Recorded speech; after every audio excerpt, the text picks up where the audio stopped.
The small town of Riverside, Pennsylvania, had always been the kind of place where neighbors knew each other's names, and children played freely in tree-lined streets until the streetlights came on.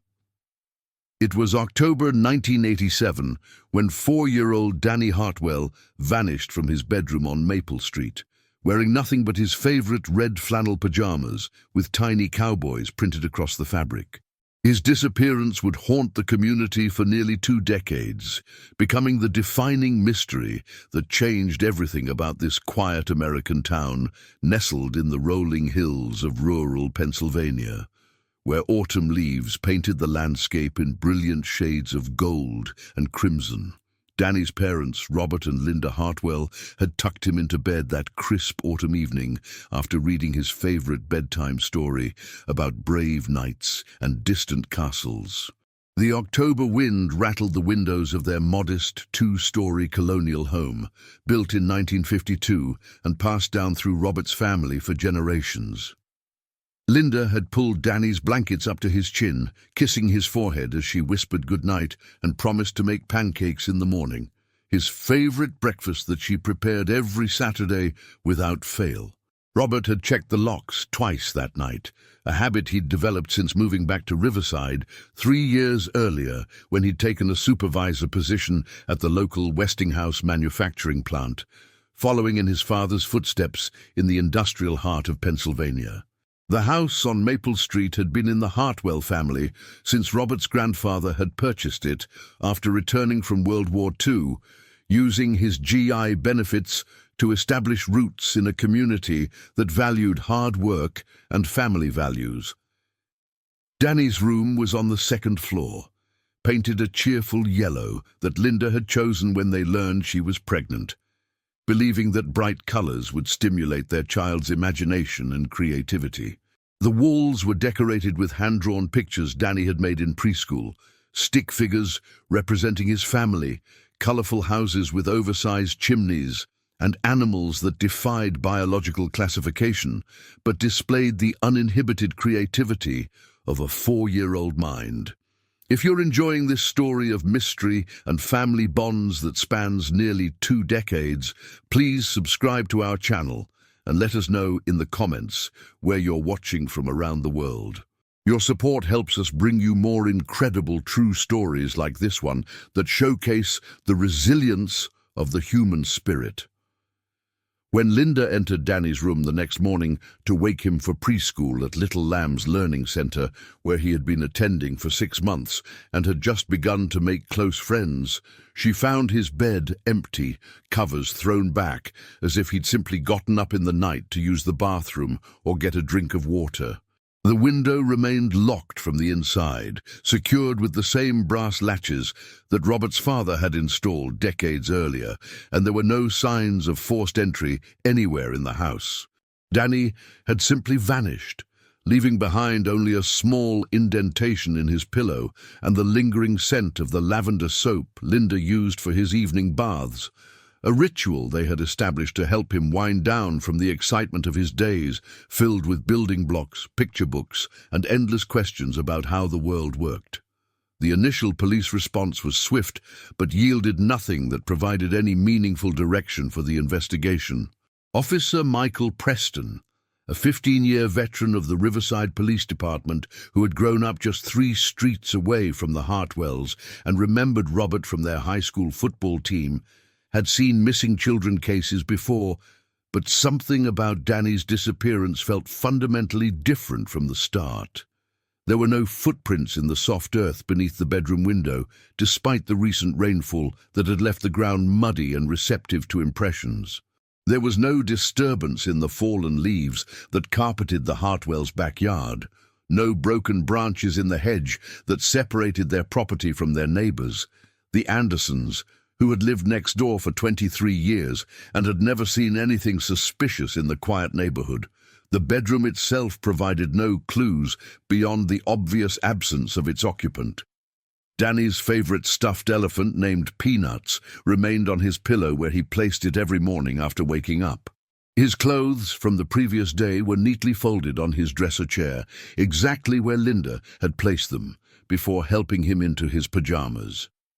The wooden toy chest his grandfather had built remained closed, its contents undisturbed, and the nightlight shaped like a friendly moon that helped Danny feel secure in the darkness was still glowing softly in the electrical outlet near his bed. Everything suggested a normal evening routine, followed by an impossible disappearance that defied logical explanation. Within hours of Linda's frantic 911 call, the entire community of Riverside mobilized in a display of solidarity that would be remembered for generations. Volunteers organized search parties that combed through the dense forests surrounding the town, their flashlight beams cutting through the gathering dusk as they called Danny's name in voices that grew increasingly hoarse and desperate as the hours passed without response. Local businesses donated food and supplies to the search effort, with Morrison's Hardware providing flashlights and batteries, while the fire department set up a command center in the elementary school gymnasium, transforming the space where children played basketball into a hub of organized hope and determination. The search effort expanded to include neighboring communities as word spread through the interconnected network of small Pennsylvania towns. Volunteers arrived from as far as Pittsburgh, a 90-minute drive away, bringing with them bloodhounds trained in tracking missing persons and specialized equipment normally reserved for wilderness rescues.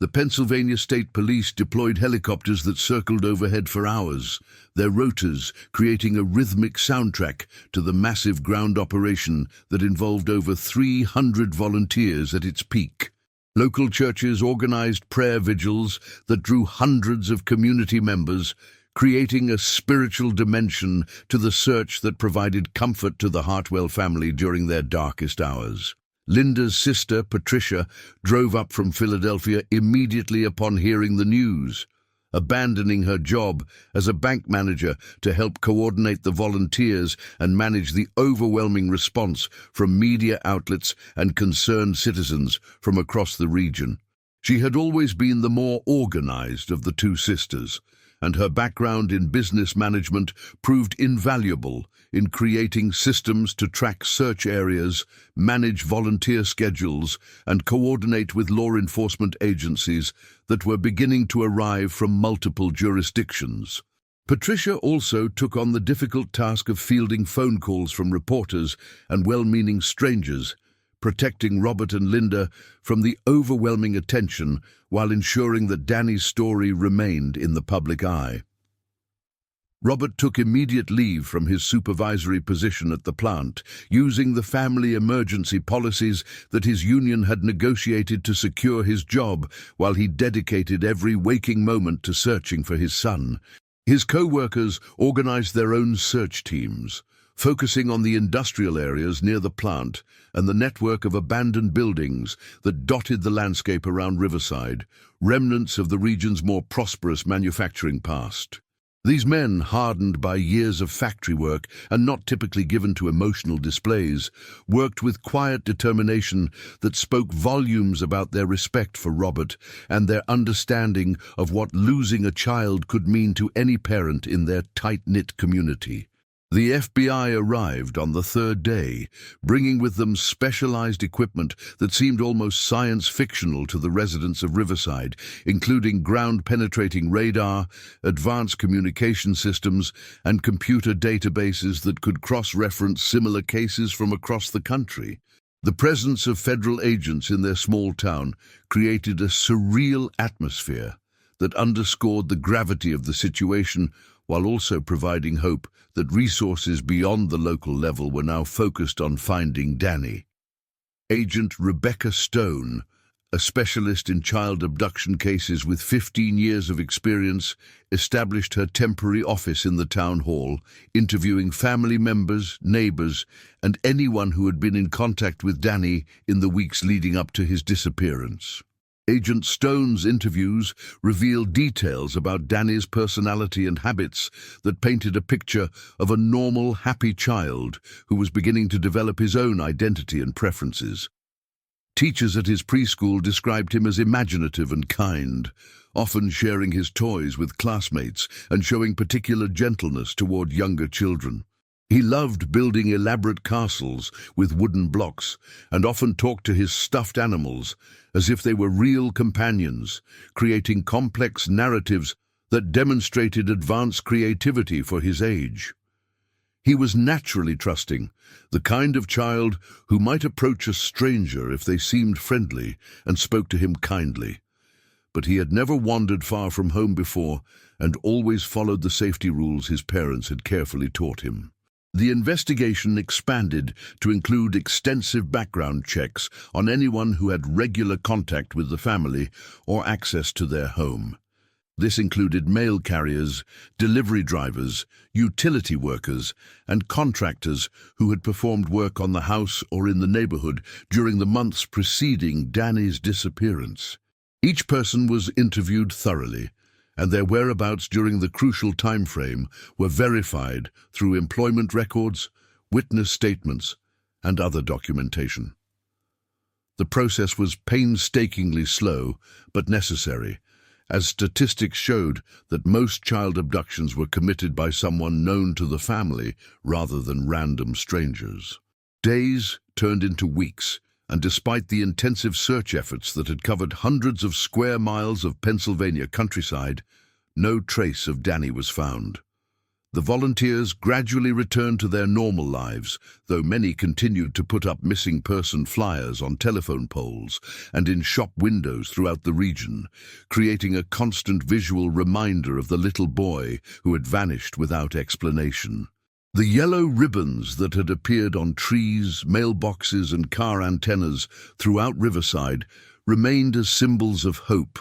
but the initial surge of community energy began to give way to a more sustainable but less intensive long-term effort. By Thanksgiving, 6 weeks after Danny's disappearance, the case had grown cold despite the continued efforts of law enforcement and the unwavering determination of his parents. The media attention that had initially brought national focus to Riverside began to fade as other stories captured public attention, and the daily police presence in the neighborhood ended as investigators were reassigned to more active cases. The command center in the school gymnasium was dismantled, returning the space to its normal function as a place where children played and laughed, creating a painful contrast for Linda, who struggled to walk past the building without being overwhelmed by memories of those desperate early days. Linda fought to maintain her position as a school secretary at Riverside Elementary, but the emotional toll of seeing children Danny's age in the hallways proved overwhelming. She would often break down in tears without warning, triggered by the sight of a little boy with dark hair or the sound of children's laughter echoing through the corridors. Her supervisor, Principal Johnson, was understanding and compassionate, allowing Linda to take additional time off and adjusting her responsibilities to minimize contact with young children. But everyone recognized that her ability to function in a school environment had been fundamentally compromised by her trauma and grief. Robert threw himself into overtime work at the manufacturing plant, volunteering for double shifts and weekend assignments that kept him busy for 12 to 14 hours a day. His supervisor and co-workers understood that exhaustion might somehow numb the constant ache of not knowing where his son was or what had happened to him, and they quietly arranged schedules to accommodate his need to stay busy. However, even Robert's legendary work ethic couldn't completely distract him from the reality of his loss, and his co-workers often found him staring blankly at machinery or sitting alone in the break room, lost in thoughts of what might have been. Their marriage, which had been strong and supportive before Danny's disappearance, began to show signs of strain under the immense pressure of grief, uncertainty, and the constant scrutiny that came with being the parents of a missing child. They processed their trauma differently. Linda wanted to talk constantly about Danny, sharing memories and theories about what might have happened, while Robert preferred to channel his energy into action, driving back roads and visiting locations where sightings had been reported. These different coping mechanisms sometimes put them at odds, creating tension in a relationship that had previously been characterized by mutual support and understanding. The investigation continued for months under the leadership of Detective James Crawford, a 20-year veteran of the Pennsylvania State Police who had requested assignment to the case because of his specialized training in missing children investigations. Crawford was methodical and thorough, interviewing dozens of people, including registered sex offenders within a 50-mile radius, travelers who had passed through Riverside around the time of the disappearance, and anyone who had been reported acting suspiciously in the weeks before or after Danny vanished. He created detailed timelines and maps, tracking every lead and maintaining meticulous records that filled multiple filing cabinets in his office. Detective Crawford's investigation into the Hartwell family's background revealed nothing that might have motivated a kidnapping or provided any enemies with reason to target them. Robert's employment record was exemplary, with no conflicts with co-workers or supervisors, and his military service record from his brief stint in the National Guard showed no controversial assignments or associations. Linda's background as a school employee was similarly clean, with glowing recommendations from supervisors and colleagues who described her as dedicated, professional, and well-liked by students and parents alike. Their financial record showed a modest but stable middle-class lifestyle with no significant debts, criminal associations, or other red flags that might have made them targets. The family's social connections were investigated thoroughly, including their involvement with St. Andrew's Methodist Church, where they attended services regularly and participated in community events and volunteer activities. Pastor Williams and other church members were interviewed extensively, revealing a family that was well integrated into their faith community and known for their kindness, generosity, and commitment to helping others. Danny had participated in the church's preschool program and had been looking forward to joining the children's choir when he turned 5, a milestone birthday that would now pass without celebration. As winter settled over Pennsylvania in December 1987, bringing with it a blanket of snow that covered the last traces of the autumn search efforts, the Hartwell house on Maple Street became a shrine to a missing child. Linda kept Danny's room exactly as it had been the night he disappeared, his toys still scattered across the floor where he had left them after an evening of imaginative play, his clothes still folded neatly in the dresser drawers that she opened and closed daily, while fighting the urge to hold his tiny shirts against her chest. She would sit in his room for hours every evening, sometimes reading aloud from his favorite books about talking animals and brave children, as if her voice might somehow reach him wherever he was and provide comfort in his darkest moments. The Christmas season of 1987 was particularly difficult for the Hartwell family and the entire Riverside community. Decorations appeared throughout the town, but they seemed muted and subdued compared to previous years, as if the joy of the holiday had been dimmed by the absence of one little boy. Linda and Robert made the difficult decision to maintain some holiday traditions in case Danny returned home, placing presents under their tree and hanging his stocking alongside their own. But the celebrations felt hollow and forced. Churches throughout the area included special prayers for Danny's safe return in their Christmas services, creating moments of profound emotion that left entire congregations in tears. The second year brought new challenges, as well-meaning friends and relatives began suggesting that the Hartwells should move on, and perhaps consider having another child. These suggestions, however kindly intended, were met with quiet fury from Linda, who felt that any attempt to rebuild their lives or expand their family was a betrayal of Danny's memory and an acceptance that he might never return.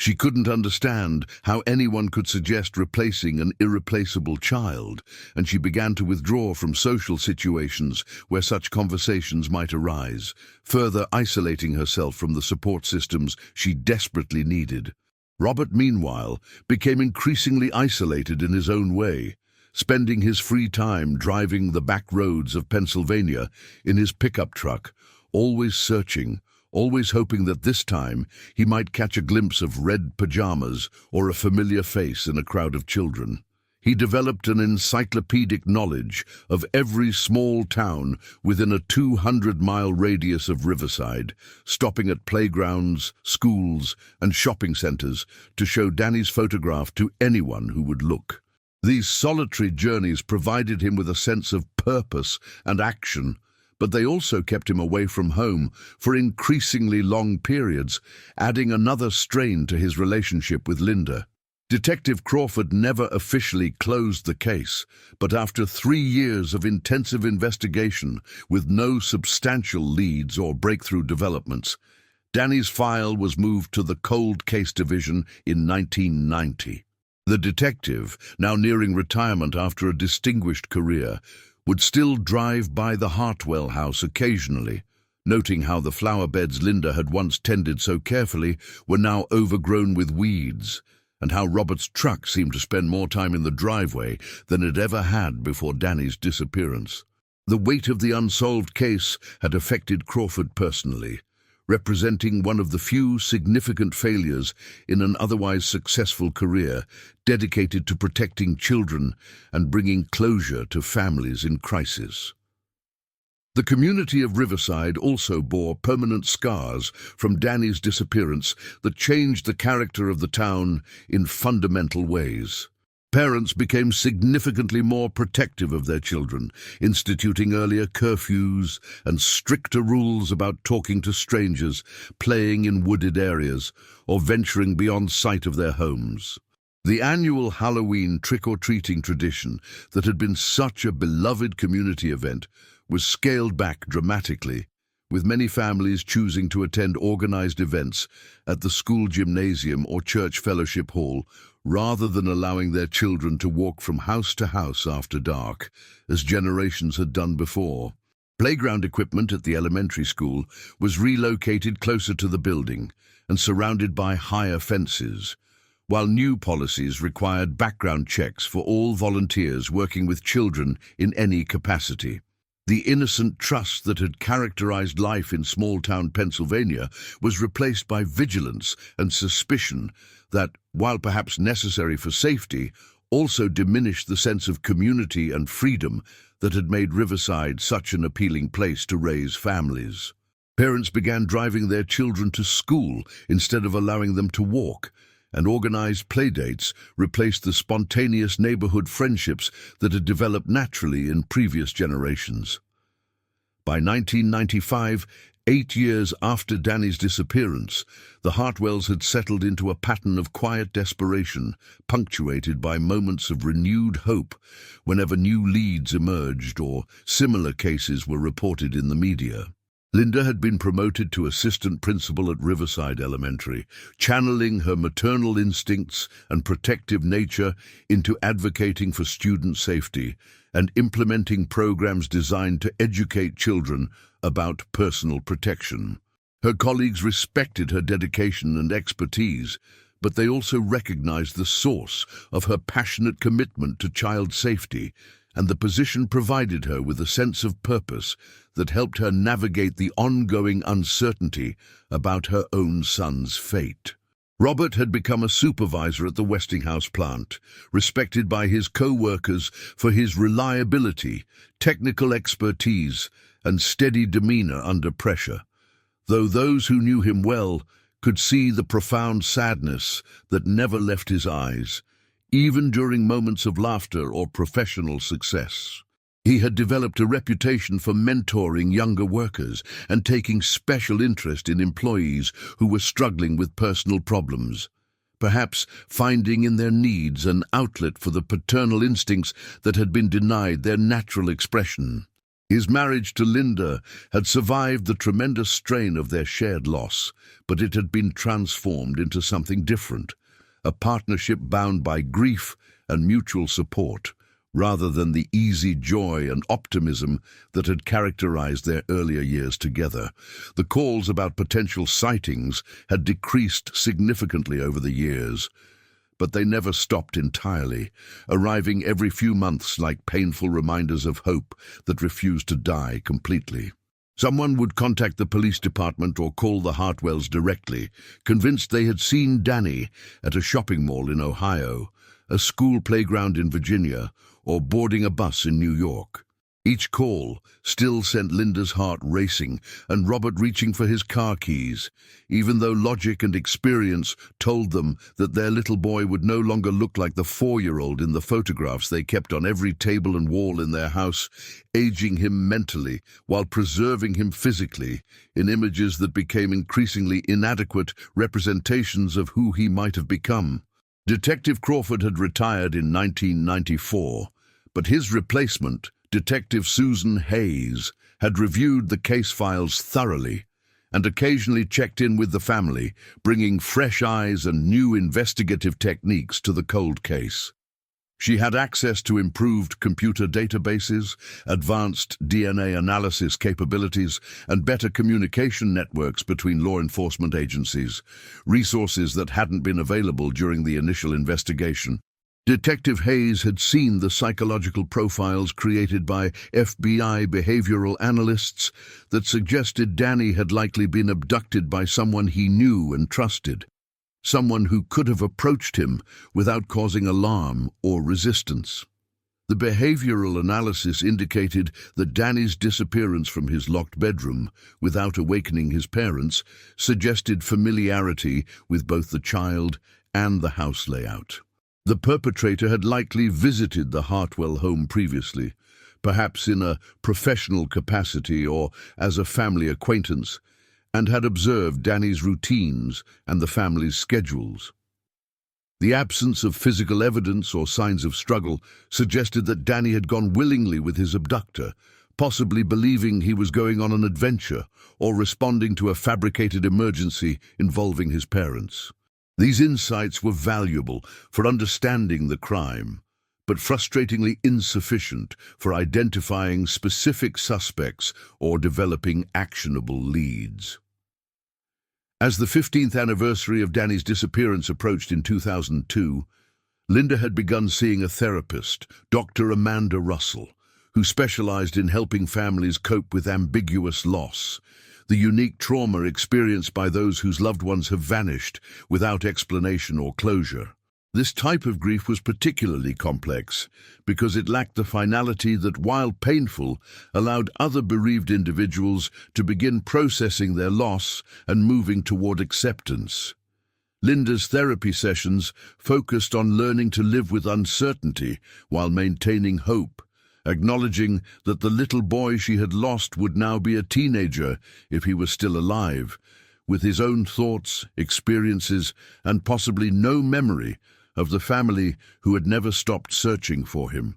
Dr. Russell helped Linda understand that her inability to move on, as well-meaning friends had suggested, was a normal response to ambiguous loss, and that her continued devotion to Danny's memory was healthy rather than pathological. The therapy sessions provided Linda with tools for managing the anniversary reactions, holiday difficulties, and unexpected triggers that could overwhelm her without warning. She learned to distinguish between productive hope that motivated continued advocacy for missing children and destructive hope that prevented her from engaging with present realities and relationships that could provide meaning and support. Robert initially resisted the idea of therapy, viewing it as an admission of weakness or failure, but eventually joined Linda for couples counseling sessions that helped them communicate more effectively about their different grieving styles and coping mechanisms. The therapist helped them understand that Robert's need for action and Linda's need for emotional processing were both valid responses to their trauma, and that supporting each other didn't require adopting identical approaches to their shared loss. These sessions helped stabilize their marriage and provided them with strategies for managing the stress that continued to affect their relationship even 15 years after Danny's disappearance. The breakthrough that would change everything came on a cold February morning in 2006, 19 years after Danny's disappearance, when Detective Hayes received a call from the Baltimore Police Department about a young man who had been found wandering the streets in a confused state, apparently suffering from severe amnesia following what appeared to be a traumatic head injury. The young man, who appeared to be in his early 20s, had no identification, no memory of his past, and no ability to explain how he had ended up alone and injured in an unfamiliar city. What caught the attention of the Baltimore officers was a distinctive scar on the young man's left ankle, the result of a childhood bicycle accident that was specifically documented in Danny Hartwell's missing person file. The scar had been caused when 5-year-old Danny had crashed his bicycle in the Hartwell's driveway just 2 months before his disappearance, catching his ankle in the chain mechanism and requiring 7 stitches at the local emergency room. Linda had included detailed photographs and medical records of the injury in the missing person file, hoping that such a distinctive mark might help identify Danny if he were ever found. The Baltimore officers, trained to look for identifying marks and characteristics, had compared the young man's scar to missing person databases and discovered the potential match that would reunite a family after nearly 2 decades of uncertainty. When Detective Hayes first saw the photograph that Baltimore had faxed to her office in Riverside, her breath caught in her throat despite her years of experience with difficult cases and unexpected developments. The young man bore a striking resemblance to the age progression photographs that had been created of Danny over the years by forensic artists who specialized in predicting how missing children might look as they matured. His facial structure, the set of his eyes, the shape of his nose, and even the way he held his mouth were remarkably similar to what computer models and artistic projections had suggested Danny might look like as an adult. More significantly, when the young man was shown photographs of various locations during his initial interview, he had an unexplained emotional response to pictures of Pennsylvania landscapes, rural settings, and small-town main streets, though he couldn't articulate why these images seemed familiar or why they triggered feelings of sadness and longing. He had no conscious memory of Riverside, the Hartwell family, or his childhood, but something deep in his subconscious appeared to recognize the geographic and cultural markers of his origins, providing additional evidence that he might indeed be the missing child who had haunted the community for nearly 2 decades. The DNA test that would definitively answer the question of the young man's identity was arranged immediately, with samples sent to the FBI laboratory in Quantico for analysis using the most advanced techniques available. The wait for results seemed interminable, filled with cautious hope and the fear that another false lead might shatter the fragile optimism that had begun to emerge after years of disappointment. Detective Hayes worked closely with the Baltimore Police Department to ensure that the young man received appropriate medical care and psychological support while the testing was completed,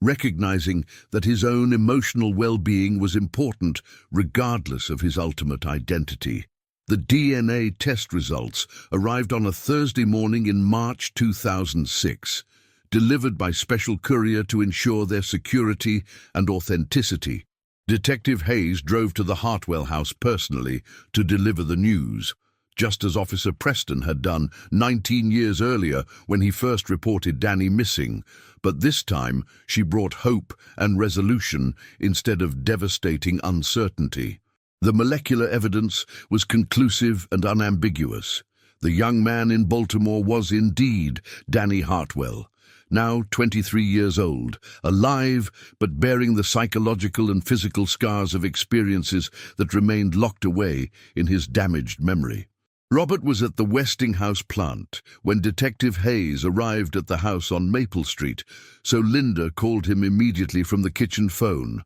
her voice shaking with emotion as she tried to explain that Danny had been found alive and that they needed to go to Baltimore immediately. Robert left the plant without explanation, his supervisor watching in amazement as this normally composed and controlled man broke down in tears of relief and overwhelming joy in the employee parking lot before speeding away in his truck.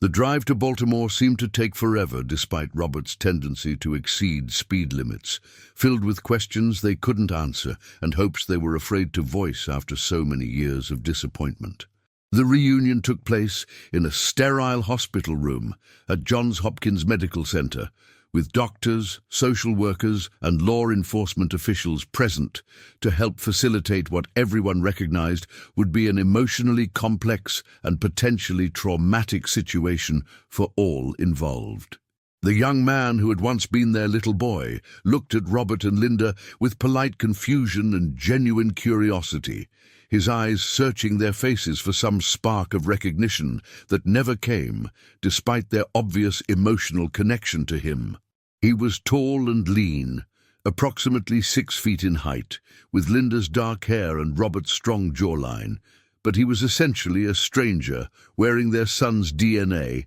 and carrying their genetic legacy in features they could recognize, but a personality they had never known. Dr. Patricia Coleman, the neurologist treating Danny at Johns Hopkins, explained that his amnesia appeared to be the result of a traumatic brain injury sustained several years earlier, possibly from a severe blow to the head or a serious accident that had damaged the hippocampus and other regions of the brain, responsible for memory formation and recall. The injury had effectively erased his past, while leaving his ability to form new memories intact, creating a situation where he could learn and remember new information but couldn't access the first 19 years of his life. Dr. Coleman was cautiously optimistic that some memories might return with time, therapeutic intervention, and exposure to familiar environments, but she warned the family that complete recovery was unlikely given the extent of the neurological damage. Danny, who had been calling himself Michael Stevens for reasons he couldn't explain but felt compelled to maintain, listened quietly and attentively as his parents shared stories of his childhood, showing him photographs and home videos they had carefully preserved throughout his absence. He was polite and respectful, but emotionally distant, clearly struggling to connect these strangers' vivid memories with any sense of his own identity or emotional history. The stories they told seemed like accounts of someone else's life, interesting but fundamentally foreign to his own sense of self, which had been constructed entirely from his experiences since the head injury that had stolen his past. When Linda showed him his old stuffed animals, still carefully preserved in his childhood bedroom that had remained unchanged for 19 years, he touched them gently and examined them with curiosity, but felt nothing beyond a vague sense of familiarity that might have been wishful thinking or suggestion rather than genuine recognition. The elephant named Peanuts, that had been his constant companion during his preschool years, was now just a worn toy that belonged to someone else's memories, and the disconnection between the object's obvious significance to his parents and his own emotional neutrality toward it highlighted the enormous gulf that separated the child who'd been taken from the man who had returned. The investigation into Danny's missing years began immediately, with Detective Hayes coordinating with law enforcement agencies across multiple states to piece together a timeline of his life since 1987. Through careful questioning and examination of the few clues available, authorities began constructing a partial picture of his experiences during the lost decades. He had first surfaced in official records in Detroit in 1998, when he had been found by workers at a homeless shelter, apparently having lived on the streets for an unknown period before that. The shelter staff had helped him obtain identification under the name Michael Stevens, a choice that seemed random, but that he had maintained consistently for 8 years. Medical examination revealed evidence of multiple injuries sustained over the years, including healed fractures in his left arm and ribs that suggested either accidents or physical abuse, though Danny had no memory of how these injuries had occurred. Dental records showed that he had received professional care at some point during his missing years, but the work had been done by different dentists in different locations, suggesting a pattern of movement that made it difficult to track his whereabouts during specific time periods. The most significant finding was evidence of the head injury that had caused his amnesia, which appeared to have occurred approximately 5 to 7 years earlier, meaning that he had spent several years as a missing child before suffering the trauma that erased his memories. The most disturbing and frustrating revelation was that Danny had been living just 3 hours away from Riverside for the past 8 years, working at various warehouses and factories in the Pittsburgh area while living in small apartments under his assumed identity. Employment records showed that he had been a reliable and conscientious worker, though co-workers described him as quiet and somewhat withdrawn, never sharing personal information or forming close relationships. He had walked past missing person posters with his own childhood photograph dozens of times without recognition, had probably shopped in stores where his parents had distributed flyers, and had possibly even been in the same locations as Robert during his weekend searches throughout Pennsylvania. The proximity was both heartbreaking and infuriating to his parents, who realized that they had probably been in the same city as their son multiple times over the years without knowing it, perhaps passing him on the street or standing in line behind him at a store. The cruel irony that he had been so close while remaining completely beyond their reach added another layer of pain to an already complex situation, forcing them to confront the possibility that they might have found him years earlier if circumstances had aligned slightly differently, or if the investigation had focused more extensively on the Pittsburgh area. As weeks passed following the reunion, the Hartwell family began the delicate and emotionally challenging process of rebuilding relationships that existed fully only in the memories of Robert and Linda, but not at all in the consciousness of their son. Danny agreed to return to Riverside and take up residence in his childhood home, though the environment felt foreign and somewhat overwhelming to him, filled with artifacts and reminders of a life he couldn't remember living. He was patient and understanding with his parents' emotional needs, while also asserting his right to be treated as the adult he had become rather than the child they remembered, creating a complex dynamic that required constant negotiation and adjustment. Linda struggled with her impulse to mother Danny in the ways she had been denied for 19 years, wanting to cook his favorite foods, organize his belongings, and create the nurturing environment she had always planned to provide, but recognizing that he was now a grown man with his own preferences, habits, and need for independence. She had to consciously resist the urge to treat him like the 4-year-old who had disappeared, while simultaneously grieving the loss of all the years when she could have been his mother in the traditional sense, helping him navigate childhood challenges, celebrating his achievements, and providing the guidance and support that every child needs and deserves. Robert faced his own challenges in connecting with a son who shared his DNA, but none of his memories, experiences, or learned behaviors. He had dreamed for years of teaching Danny to drive, helping him with homework, attending his school events, and sharing the father-son activities that had been such an important part of his own childhood with his father. Now he was confronted with an adult son who was polite but distant, grateful for his parents' love, but unable to reciprocate the deep emotional connection they felt toward him, creating a relationship dynamic that neither party had ever experienced or knew how to navigate successfully. The media attention that accompanied Danny's return was intense, but carefully managed by the family's attorney, who recognized both the public interest in this remarkable story and the family's need for privacy during their adjustment period.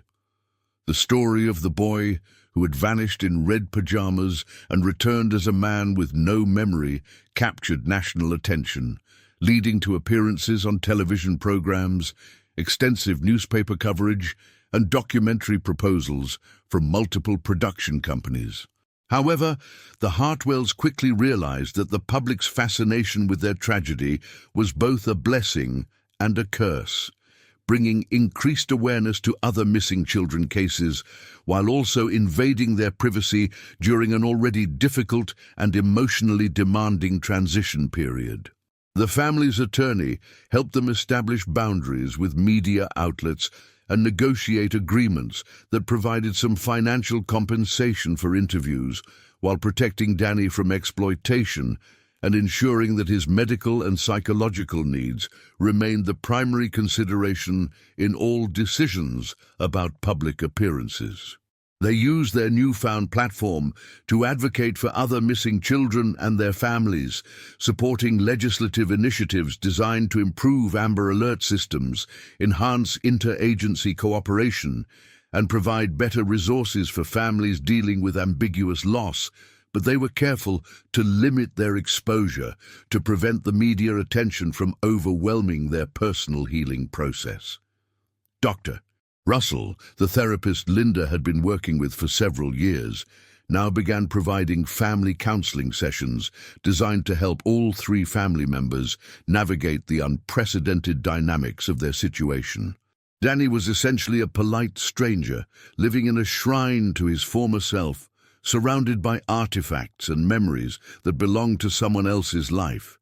while his parents struggled with the complex emotions of grieving the loss of 19 years of their son's development, while simultaneously celebrating his return and trying to build new relationships with the man he had become, through experiences they would never fully understand. The therapeutic process involved helping Danny establish his own identity separate from his parents' memories of his childhood, while also exploring whether any fragments of his early experiences might be recovered through various memory techniques and exposure to familiar environments.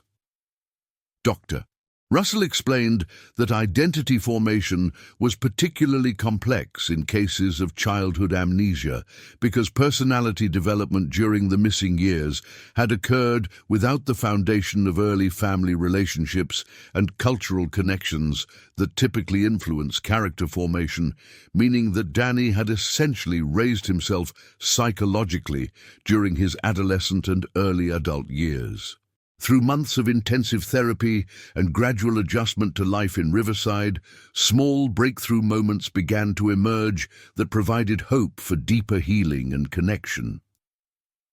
Danny would sometimes pause while walking through the house, particularly on the staircase or in the kitchen, as if something had triggered a distant memory or emotional response that he couldn't quite identify or articulate. These moments were fleeting and frustrating because they suggested that some information remained stored in his subconscious mind, but couldn't be accessed through conscious effort or therapeutic techniques. He began to show unexpected preferences for foods that Linda remembered him loving as a child, particularly pancakes with maple syrup and grilled cheese sandwiches cut diagonally, though he couldn't explain why these particular combinations appealed to him more than other options. His hands seemed to remember certain motor skills, such as the precise way to build stable structures with blocks, and he demonstrated an inexplicable talent for drawing detailed pictures of houses that resembled the architectural style of his childhood neighborhood, suggesting that some procedural memories might have survived the trauma that erased his episodic and autobiographical recollections. These glimpses of his former self provided his parents with desperately needed hope, while also highlighting how much of their son's life and personality development had been lost to circumstances they still didn't fully understand. The Danny who returned was not simply their 4-year-old son grown up, but rather a different person entirely, shaped by experiences they could never know and influenced by factors completely outside their control or involvement. This realization forced them to grieve not only for the years they had lost with him, but also for the person he might have become if his childhood had continued in their care and protection. The ongoing investigation into Danny's abduction and missing years continued under Detective Hayes' supervision, but the trail had grown impossibly cold after nearly 2 decades. And Danny's amnesia meant that the most important witness to his own experience couldn't provide any useful information. Without his memories of the abduction, his captivity, or the circumstances that had led to his head injury and subsequent amnesia, authorities had little to work with beyond the physical evidence of his survival and the locations where he had eventually surfaced in Detroit and later Pittsburgh. Forensic specialists analyzed his clothing, personal belongings, and medical records for any clues that might indicate where he had been held or who had been responsible for his disappearance. But the passage of time and his years of independent living had contaminated or destroyed most potential evidence. The investigation focused on trying to identify the perpetrator who had taken him from his bedroom in 1987, but without Danny's testimony or memories, and given the lack of physical evidence from the original crime scene, the prospects for solving the case and bringing anyone to justice appeared virtually impossible. The questions that had haunted the Hartwells for 19 years, who had taken their son, why they had chosen Danny specifically, and what had happened to him during his captivity, remained unanswered, adding another layer of complexity to their healing process. Part of recovery for many crime victims involves understanding what happened to them and seeing justice served against their perpetrators. But Danny's case offered no possibility of either resolution, forcing the family to find peace and meaning despite the lack of closure that typically helps people process traumatic experiences and move forward with their lives. As Danny's first year back home progressed through the changing seasons of Pennsylvania, the family began to establish new traditions and routines that honored both his past identity as their missing child and his present reality as an adult survivor with his own needs, preferences, and goals for the future. They celebrated his birthday twice each year, once on his actual birth date in May, commemorating the child they had lost and maintaining connection to his original identity, and again in February, marking the day he had been found and returned to them after 19 years of uncertainty and grief. These dual celebrations reflected the complex reality of their situation and acknowledged that they were essentially 2 different relationships existing simultaneously, their connection to the child they remembered and loved, and their developing bond with the adult he had become through circumstances beyond anyone's control. The February celebration became particularly meaningful because it represented not just Danny's return, but also the family's commitment to building a future together despite the lost years that could never be recovered or replaced, creating new memories and traditions that belonged entirely to their present circumstances rather than their reconstructed past. The red pajamas that Danny had been wearing the night he disappeared still hung carefully preserved in Linda's bedroom closet, wrapped in tissue paper and stored in a cedar chest that also contained other mementos from his childhood. His favorite books, some of his artwork from preschool, and the small toys he had played with during his final days at home. These items had become sacred relics during his absence, tangible connections to the child who had vanished, but their significance changed after his return because they now represented not just loss and memory, but also the bridge between who he had been and who he had become.